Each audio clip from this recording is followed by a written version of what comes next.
Welcome and be inspired with Dominic. And here I thought I could sit this one out. Welcome to another Talky video, and the thing is, like I said before, I'm trying to game the YouTube algorithm by actually being productive. That came out wrong. I want to publish a video every week. That's kind of a goal I set, and I'm trying to make most of them projects, but I'm just not quick enough, and I also have a life, which is something I'm working on, but I'll probably keep it. Hi, Dominic from the end of the video because I forgot something. And I'm adding this here because maybe you don't watch it all the way through, which you really should. Now that I said it, you have to. It's the law.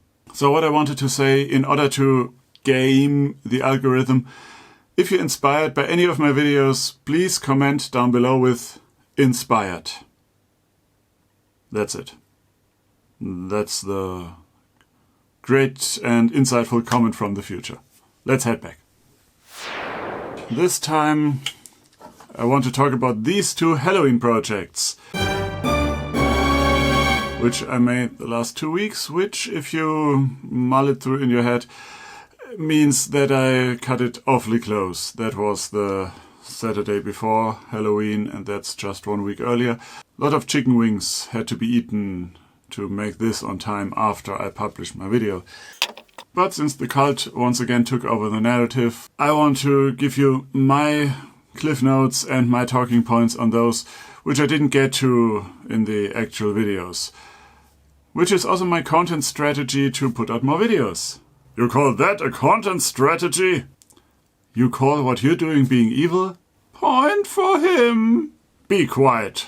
His ego is inflated enough as it is. You might have a point there. So, let's start with the bone hands, which view-wise did better than the Tentacles, but Day of the Tentacle is a pretty old game, so I don't blame anyone for that.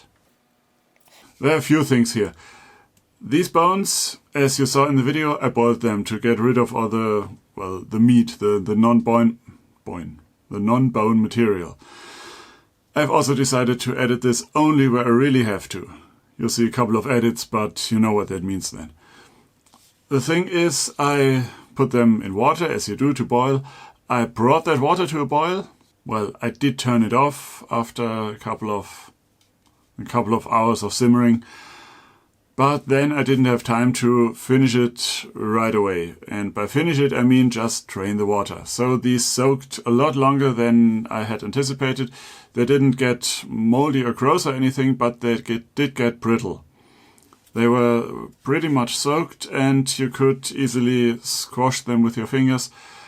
So I had to let them dry for a while before I could use them. That's something you should pay attention to, because these bones are not as sturdy if you mistreat them, which kind of goes for even the bones in here. Something you can also do is to bleach your bones, the bones outside your body, I would hope. There is stuff used to bleach trophies for hunters that shot a deer and want to mount the head to the wall or something like that. I don't know why my hand went to my own head. We're not in a Predator film, but anyway, you can get bone bleach, or I think bleach in general would work. That might make the bones a little more brittle, but those are not supposed to withstand any kind of force or trauma. Those are my main points for the bone hands, but regarding bones, there's also another thing. I'm not a stalker, but I found these stalk husks. Around here there are fields where corn is grown for animals as feed. That was last spring, I think, at the side of a field. We found these pieces of corn stalk. Not starch, but stalk, and that's a pretty pointless thing to point out. But I think these, especially this small one, these pretty much look like bones. If you need something very lightweight, if you can hear this, it sounds pretty much paper thin, and it also is. If you need bones for any kind of decoration, you could use these to put a thread through and build a basic skeleton. You could also scatter them somewhere like this. That was great. Yeah, that's basically what I wanted to say. I had thoughts of filling them with something, but resin would be a waste and too heavy. I don't know how well they stand up to that kind of pressure along the perimeter. Same goes for insulation foam. So at best, just leave them like they are and avoid trampling them. As for this one, yes, it's, if you want to go into semantics, it's the second day of the It's the second, no, actually, I misspoke twice there. It's the third day of the tentacle that I made, because I made purple and green a while back, but the cultists mentioned that, and I'm thankful for them that they did that. So apparently they did get my notes. He sent us notes. He also said we shouldn't tell you. Then why didn't you tell me? Because he said so.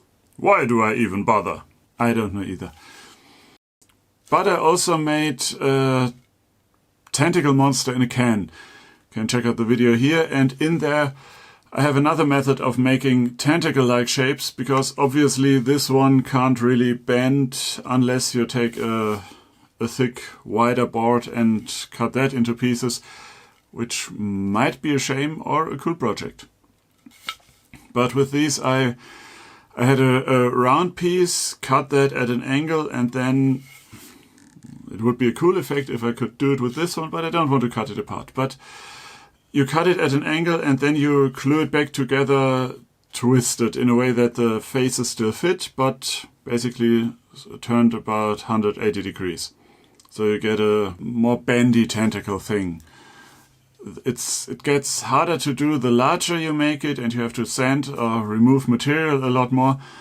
But I recommend you check out this video to see how it's done, and as I'm prone to say, maybe it inspires you.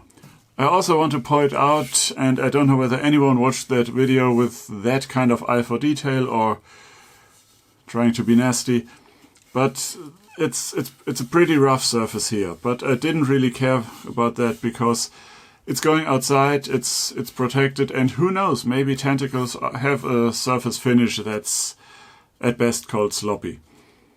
I do enjoy finishing wood and making it smooth, but I mainly enjoy that on straight, flat pieces, so I'm willing to give myself a little leeway with that one, and I recommend you do too. It's good for the nerves. And you already made it through another of my Talky videos. If you did, wait a second. Let me turn back time. And there we are again. We probably did that thing, what I just did back at the beginning, and I am sure you remember. Comment down below with inspired. It helps me out a lot. Or so I'm being told. And also, self-affirmation is a thing that I've been doing for a while. It helped my mental state, and it will help yours if you write inspired often enough. My light just went out, so I'll take it as a sign to stop this video now. Thank you for watching, and as always, remember to be inspired. What an ominous portent. I wonder if the cult has anything to do with it. Do you? No comment! Maybe.